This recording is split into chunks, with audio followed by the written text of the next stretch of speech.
Hi friends, welcome back to my channel. ఈ స్టోరీకి writer SNMR Sridhar గారు అండి. శ్రీధర్ గారి అన్ని స్టోరీస్కి కాపీరైట్స్ వర్తిస్తాయి. ఆయన పర్మిషన్ లేకుండా యూట్యూబ్లోనే కాదు, మరి ఇతర సోషల్ మీడియా నెట్వర్క్లో కూడా ఆయన స్టోరీస్ని అప్లోడ్ చేయడానికి వీల్లేదు. దయచేసి అలా చేయకండి ఫ్రెండ్స్. అలా చేస్తే లీగల్గా చాలా ప్రాబ్లమ్స్ ఫేస్ చేస్తూ వస్తుంది. అలానే ఈ స్టోరీస్ చదువుతున్న వాళ్ళైనా వింటున్న వాళ్ళైనా మీరు మరే ఛానల్లోనైనా శ్రీధర్ గారి స్టోరీస్ని చూసినట్లయితే వెంటనే నాకు కామెంట్ బాక్స్లో మెసేజ్ చేయండి. నేను రైటర్ గారికి ఇన్ఫామ్ చేస్తాను. ఇక లేట్ చేయకుండా వీడియోలోకి వెళ్ళిపోదాం ఫ్రెండ్స్. వీడియోలోకి వెళ్ళే ముందు నేను ఆల్రెడీ చెప్పాను, ఈ స్టోరీ 1 year బ్యాక్ నేను ఇచ్చేసున్నాను, ఒక 10 episodes అన్నీ. అవైతే ఇప్పుడు ప్రజెంట్ మీకు కంటిన్యూషన్ కనిపించవండి, అవి ఎక్కడో లోపల ఉంటాయి. సో నేను డిస్క్రిప్షన్లో ప్లేలిస్ట్ లింక్ ఇస్తున్నానండి. ఈ రాధాకృష్ణ అర్పణం ప్లేలిస్ట్ లింక్. దాన్ని ఓపెన్ చేశారంటే మీకు ఫస్ట్ నుంచి వీడియోస్ వచ్చేస్తాయి. సో ఫ్రెండ్స్, కన్ఫ్యూజ్ అవ్వద్దండి. ఫస్ట్ ఒకసారి ఆ 8 episodes చదివారంటే మీకు ఈ స్టోరీ కంటిన్యూషన్ ఉంటుంది. ఇంతవరకు చదవని వాళ్ళు అలాగే చదివిన వాళ్ళు కూడా ఒకసారి ఆ వీడియోస్ అన్ని చూసి రెఫర్ చేసుకోండి. చాలామంది ఇంకా కామెంట్స్లో అడుగుతున్నారండి, మిడిల్ నుంచి స్టోరీ పెడుతున్నారు అని. అందుకే పదే పదే నేను ప్రతి వీడియోలో చెప్పాల్సి వస్తుంది. సో ఫ్రెండ్స్, ఒకసారి డిస్క్రిప్షన్లో లింక్ని చెక్ చేసుకోండి. ఇక లేట్ చేయకుండా వీడియోలోకి వెళ్ళిపోదాం. ఎస్ఎన్ఎంఆర్ శ్రీధర్ గారు రాసినటువంటి ఈ రాధాకృష్ణ అర్పణం 14వ భాగం. ఓ గాడ్, ఏంటి సమస్య? ఇప్పుడు వీళ్ళని వదిలించుకోవడం ఎలా? చిన్నప్పుడే ఆ పిల్ల మెల్లో తాళి కట్టింది. ఆ పెద్దావిడిని చెప్పనివ్వకుండా ఆపాను. కానీ ఒకవేళ అమ్మ సరయూ గురించి చెప్పిందంటే, లేదంటే సరయూకి ఈ అమ్మాయి గురించి తెలిస్తే ఇంకేమైనా ఉందా? సరయూ మొండితనం తనకి తెలియంది కాదు. పంతం కోసం ప్రాణమైనా వదిలేస్తుంది. అదే నా విషయంలో అయితే ఇక చెప్పాల్సిన అవసరం లేదు. నాతో స్టాఫ్ నర్స్ ఎవరైనా సరదా క్లోజ్గా మాట్లాడితేనే ఒప్పుకోదు. అలాంటిది చిన్నప్పుడు ఎప్పుడో తెలియని వయసులో ఈ పిల్లని పెళ్లి చేసుకున్నానని తెలిస్తే ఊహించుకోవడానికి భయమేస్తుంటే తల పట్టుకుని బెడ్ మీద కూలబడ్డాడు సంజయ్. తమకిచ్చిన అన్ని హంగులతో ఉన్న తమ గదిని చూసి నోరు తెరిచేసింది రాధిక.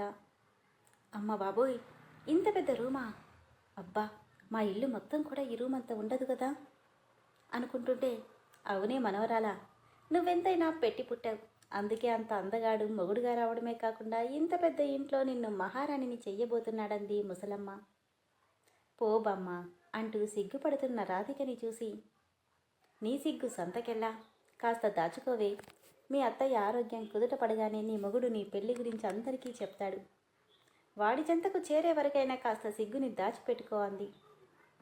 నవ్వుతూ, సరేలే, నేను మన బట్టలు సర్దేస్తాను అంటూ తను తెచ్చుకున్న పాత బ్యాగులో నుండి తెచ్చిన బట్టలని కబోర్డ్లో సర్దుకుంటే, డ్రెస్సింగ్ టేబుల్ ముందు రకరకాల పౌడర్లు క్రీములని చూసి, అమ్మో, మొహానికి పూసుకోవడానికి ఇన్ని క్రీములా? వీటన్నిటికంటే కాస్త పసుపు వేసుకుని ముఖం కడుక్కుంటే ఎంత బాగుంటుంది. వీటి కోసం అనవసరంగా డబ్బెందుకు దండగా అనుకుంటూ వాటన్నిటినీ పక్కన పెట్టేసి రూమ్ అంతా అణువణువును వింతగా చూస్తుంది. రాధి, ఏంటమ్మా అలా చూస్తున్నావు అని సడన్గా రమ గొంతు వినిపించడంతో తడబడుతూ పైకి లేచి, ఏం లేదత్తయ్యా అని తలంచుకుంది.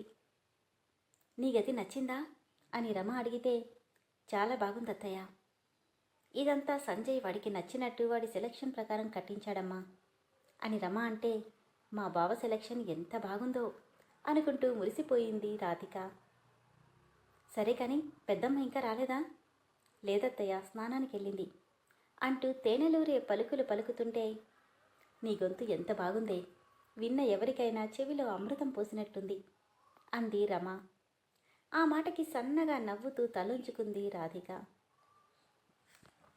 సరే పద, మనిద్దరం కాసేపు అలా కూర్చొని మాట్లాడుకుందాం అంటూ రాధికతో హాల్లో కూర్చొని వాళ్ళ పరిస్థితులు స్థితిగతులు అన్నీ మాట్లాడుతుంటే, అంటే బావ చాలా కష్టపడ్డాడా అత్తయ్య అని అడిగింది రాధిక. మామూలుగా కాదమ్మా, వాడికి చదువు అంటే చాలా ఇష్టం.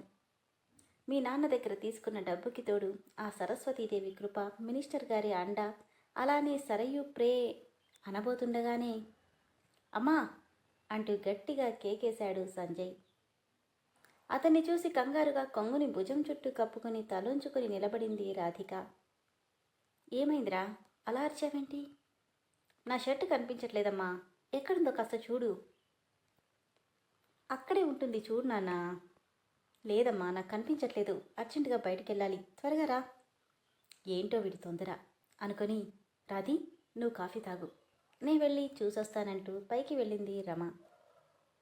ఆవిడ పైకి రాగానే, ఏంటమ్మా నువ్వు చేస్తుంది అని సీరియస్గా అడిగాడు సంజయ్. నేనేం చేశానురా? ఆ పిల్లతో సరయు గురించి ఎందుకు చెప్తున్నావు? చెప్తే ఏమైంది? మా ఇద్దరికి కనీసం ఎంగేజ్మెంట్ కూడా అవ్వలేదమ్మా. అప్పుడే ఈ విషయం అందరికీ తెలియడం నాకు ఇష్టం లేదు అని సీరియస్గా చెప్పాడు సంజయ్. తెలిస్తే ఏమవుతుంది సంజు? ఎప్పటి నుండో అనుకుంటున్నదే కదా. మా ప్లీజ్, నాకు ఇష్టం లేదంటే వదిలేయి అని సీరియస్గా అనడంతో, సరేలే, ఇక ఆ పిల్ల దగ్గర సరయు గురించి మాట్లాడను. తన దగ్గరే కాదు, ఆ పెద్దావిడ దగ్గరకు కూడా నా పెళ్లి గురించి కానీ మినిస్టర్ గురించి కానీ అసలు టాపిక్ కూడా ఎత్తకు అని సీరియస్గా వార్నింగ్ ఇస్తున్నట్టే చెప్పాడు Sanjay.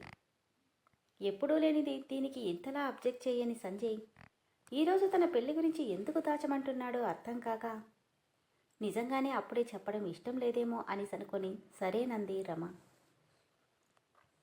Cream colour shirt, black pant వేసుకుని, అమ్మా నాకు కొంచెం అర్జెంట్ పనుంది, త్వరగా వచ్చేస్తానని చెప్పి వెళ్ళిపోతున్నాడు సంజయ్. అదేంట్రా, టిఫిన్ కూడా చేయవా?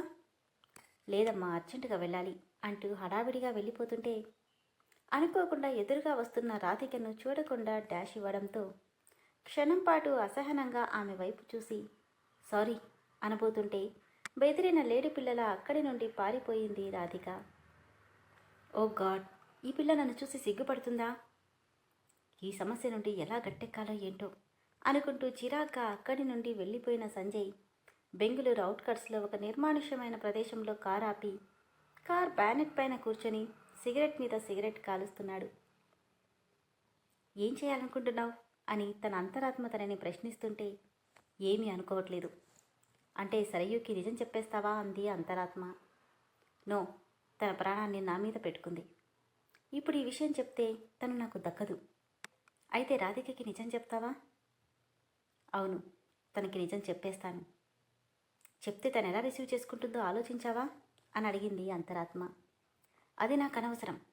తన గురించి ఆలోచిస్తే నా ఫ్యూచర్ పాడవుతుంది. అంటే రాధికని యాక్సెప్ట్ చేస్తే నీ ఫ్యూచర్ ఖచ్చితంగా ప్రాబ్లంలో పడుతుందంటావు, అంతేనా అని అడిగింది అంతరాత్మ.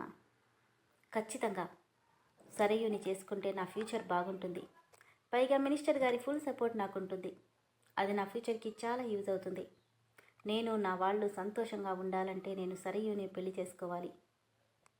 అంటే తన మీద ఇష్టంతో కాకుండా తన నుండి వచ్చే ఫేమ్ కోసం పెళ్లి చేసుకుంటున్నావా అని అడిగింది అంతరాత్మ.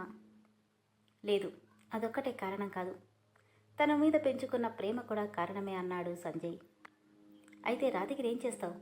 సరయుకి తెలియకుండా గుట్టుగా కాపురం చేస్తావా అని అంతరాత్మ అడగగానే, చిచి, నాదంత చీప్ క్యారెక్టర్ కాదు. అయినా ఆ పల్లెటూరి మొహాన్ని నా భార్య అనుకోవడానికి కూడా అసహ్యంగా ఉంది. ఇక కాపురం చేయడం కూడానా? అయితే ఇప్పుడేం చేస్తావు? ఏదో ఒకటి చేసి ముందు వాళ్ళిద్దరినీ ఇంకెప్పుడు మమ్మల్ని వాళ్ళు కలవకుండా శాశ్వతంగా ఇక్కడి నుండి పంపించేస్తాను అని గట్టిగా అనుకున్నాడు సంజయ్.